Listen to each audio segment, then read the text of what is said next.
ゼロから詩吟が学べる詩吟チャンネル。おはようございます。こんにちは。詩吟チャンネルのヘイヘイです。このチャンネルは詩吟歴20年以上の私ヘイヘイによる詩吟って一体何なの、どんな人がやってるの、どうやったら学べるの、そういった本当の超初心者の方に向けて分かりやすくざっくばらんにお話ししているチャンネルです。この YouTube チャンネルではですね、2種類の配信をしておりまして、緑色のサムネイル画像、緑色の画像のチャンネルは経験者向け。で、今回のようなオレンジ色のチャンネルはですね、この超初心者向けという風にやっておりますので、詩吟についてまだまだよくわからないという方はですね、このオレンジ色のものを順番に聞いていっていただければと思います。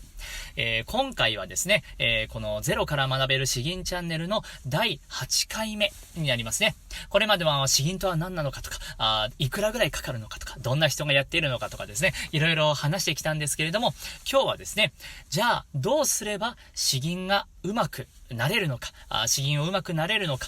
これについてですね、お話ししていきたいと思います。もう最初から結論ですね、もう行きたいと思うんですけれども、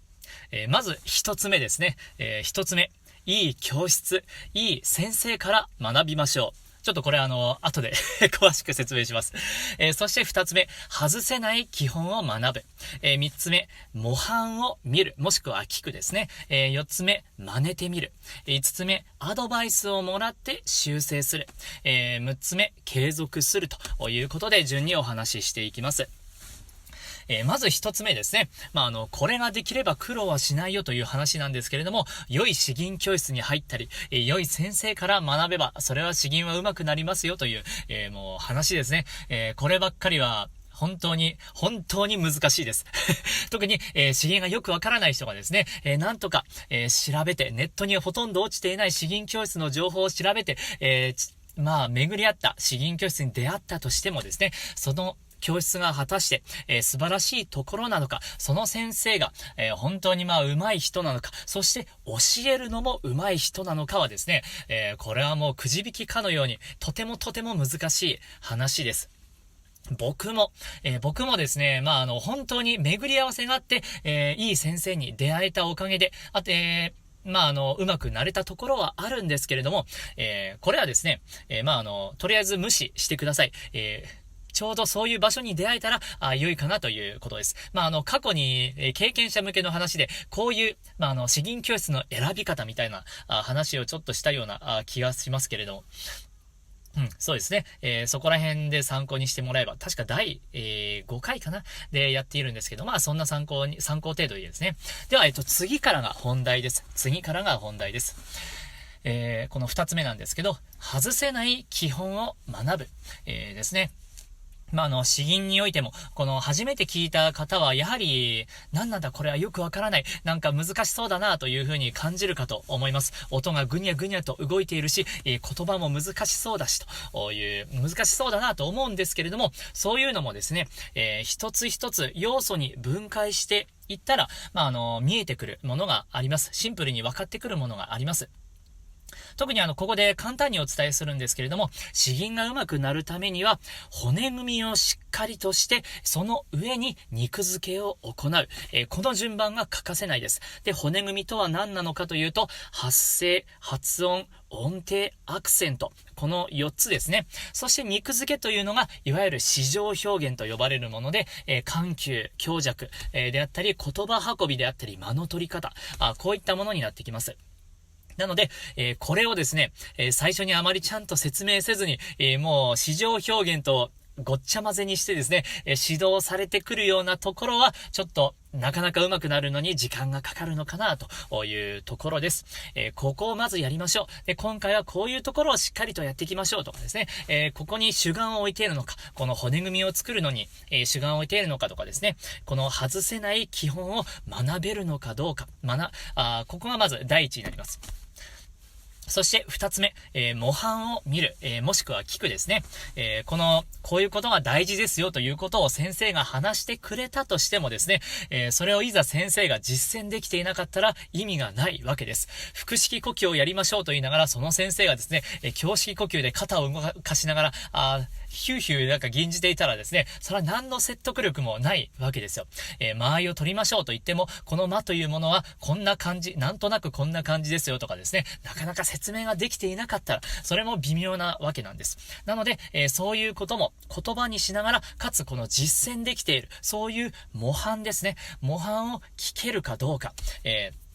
それが二つ目、三つ目か。三つ目のもう大事にポイントになります。そして四つ目。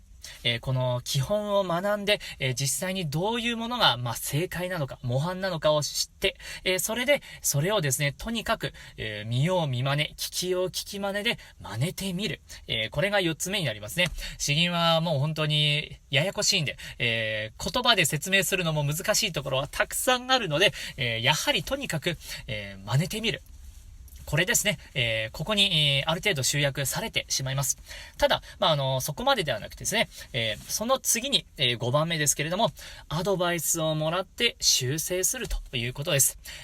見よう見真似でやってみました。弁水とやってみました。で、その後にちゃんとアドバイスをもらうこと。今のところはこういう風になっていたよと。ここら辺は、もっと音を上げるんだよとかですね。なんかいろいろあるわけです。けれども、ここをですね、やはりこういうアドバイスをもらえずに一人で我流にやっているとですね、この無意識的にやっているものは本当に見えづらいんですよ。自分はもう十分うまくやっていると思いながらですね、人に聞いてもらったらすぐにあらが出てくるということがあります。僕は本当にそういうのを結構数年間我流でやってきた期間があってですね、痛いほど分かってるんですけど、このアドバイスをもらってそれを受けてちゃんと修正するということですね。で、そして、6つ目、継続して練習するということです。で、あとは発声練習もできれば毎日やってほしいというところですかね。こんな風にざっと話していったんですけれども、とても今回は当たり前のことを言ってます。ゼロから学べる詩吟教室というところなんですけれども、詩吟が上手くなるためにはですね、基本をちゃんと学んでいるか、そして模範を聞いているか、そして真似てみたかですね。で、それでアドバイスをもらって修正しているか。で、こういうサイクルを継続して練習しているかということです。これをちゃんと回していけば、上手くなります。で、こういうことを回していけるような環境、そういう意味で、いい詩吟教室、いい先生に出会えるかというところはあるんですけれども、なかなかそういう場所はなかったとしてもですね、自分なりにそういう風に教室を活用していくということはできるかなと思います。ある程度はですね。で、最後に、これちょっと宣伝チックにはなるんですけれども、僕は、この、先生とか教室とかそのくじ引きみたいなものでせっかく詩吟をやろうと思った気持ちがですね、なんかうまく活かされない状態はもったいないなと、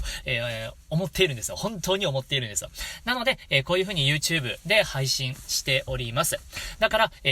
詩吟におけるとても大事な基礎とかですね、骨組みとか肉付けとかそういうのも過去の YouTube でもうなんかいっぱいいろいろ喋ってきているので、この最初のこの外せない基本を学ぶっていうのは、このYouTube で学べるのかなと思ってます。で、模範を見る、聞くっていうところもですね、この YouTube の中でテーマを決めて、これはこういうことですよというのを実際に実践しながら配信しているので、それもできるかなと。で、あとはそれを真似てみるというのはもうあなた次第ですね。あなた次第で自分で吟じてみると。で、アドバイスをもらって修正する。これがですね、最近はちょっと月に1回やるかやらないかなんですけど、詩吟の無料公開アドバイスというものがあるんで、私のメールアドレスにですね、YouTube など、iPhone とかで、詩吟を、録音して、そのデータをメールで送ってもらえれば、僕がアドバイスをするということができます。あとは、月990円でやっている YouTube 詩吟教室というものに入ってもらえれば、最低月1回はアドバイスしてもらって、僕がアドバイスしますんで、そして、そこに参加している今7名ぐらいの皆さんと一緒にですね、こういうところがいいですよとかですね、いろいろ、励みになる言葉をもらいながら頑張れるということです。で、そのアドバイスをもらって、また改めてですね、修正していくと。で、この練習をあなた次第でコツコツと継続していくと。ちょうど昨日ですね、継続するためのヒント10箇条みたいな、そんな感じで僕話したんですけれど、そういうのも参考にしてもらえれば良いと思ってます。つまりまとめますとですね、この詩吟教室、実際の詩吟教室に参加するのは難しいかもしれないんですけれども、一応僕のこの YouTube の、この詩吟チャンネルを聞いていただければ、ある程度はですね、うまくなれるための情報とか、環境をある程度揃えられているのかなと思いますので、それを活かしてですね、せっかく詩吟に興味を持ってくださったんですから、その気持ちを絶やすことなく、まずは僕のこの YouTube 配信をいろいろ見ていただいて、勉強してもらって、吟じてもらって、たまには僕に送ってもらって、そんな感じで楽しんで、いただければなと思っております。よし。ということで、今日は詩吟どうやったら上手くなれるのという話で、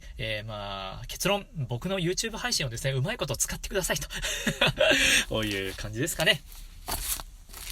それでは、後半の方一つ吟じていきたいと思います。今日もですね、やっぱ詩吟にはいろいろあるんですよということをご紹介したくて、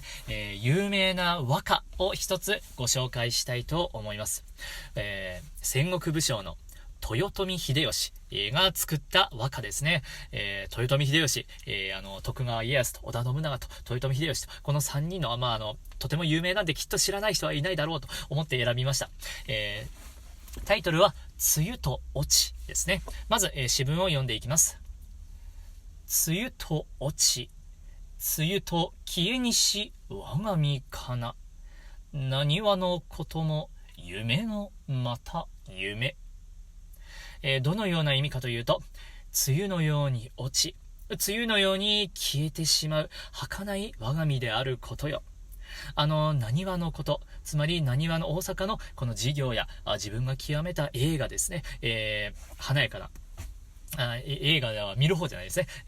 などはすべて、夢の中の夢のようなものであったという内容になっております。では、こちら和歌なんですが、2回吟じるんですね。繰り返します。序営と本営、序盤の序に営ずると書いて序営、本番の本に営ずると書いて本営。前半が淡々と、後半はより表現豊かに吟じるような形で和歌をやります。そして結構柔らかめに吟じるというのも特徴的なので、それも踏まえてですね、楽しんでいただければと思います。梅雨と落ち、豊臣秀吉。梅雨と落ち、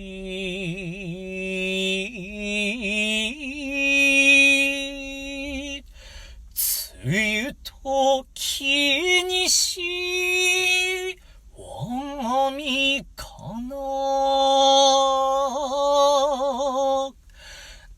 何話のことも夢のまた夢。梅雨と落ち、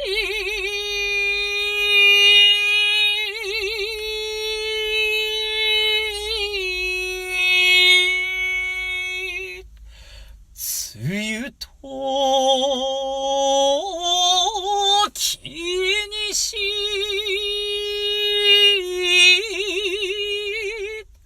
我が身かな。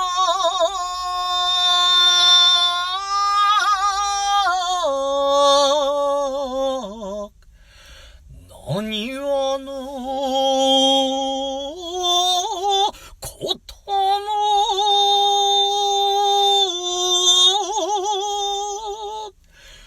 夢の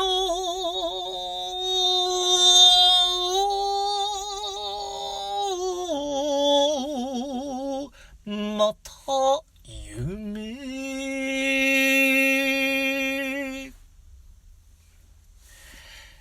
いかがでしたでしょうか。普段のですね、弁声粛々みたいな、こういう力強さとはまた打って変わって、柔らかい優しい感じなんですね。僕はもう和歌を吟じるのがものすごく苦手です。多分、聞く人が聞いたらそんなに上手くないなと言われるかもしれないんですけれども、本当に詩吟はですね、こういう風に関心もあれば、今回のような和歌もありますし、以前にやったような俳句もありますしね、他に新体詩とか、そういうものもあって、結構面白いんですよ。楽しめるんですよ。ということも知っていただけましたならば幸幸いです。今回の件もですね、やはり YouTube の方でコメント、何かしらのリアクションですね、わかりやすかったですか、ここがわからなかったですとか、ここをもっと聞きたいですとかですね、今習っていて、なんかここら辺で詰まってますとか、そういうところもいただければとっても嬉しいので、お待ちしております。では、ゼロから学べる詩吟チャンネル、今日は以上です。どうもありがとうございました。バイバイ。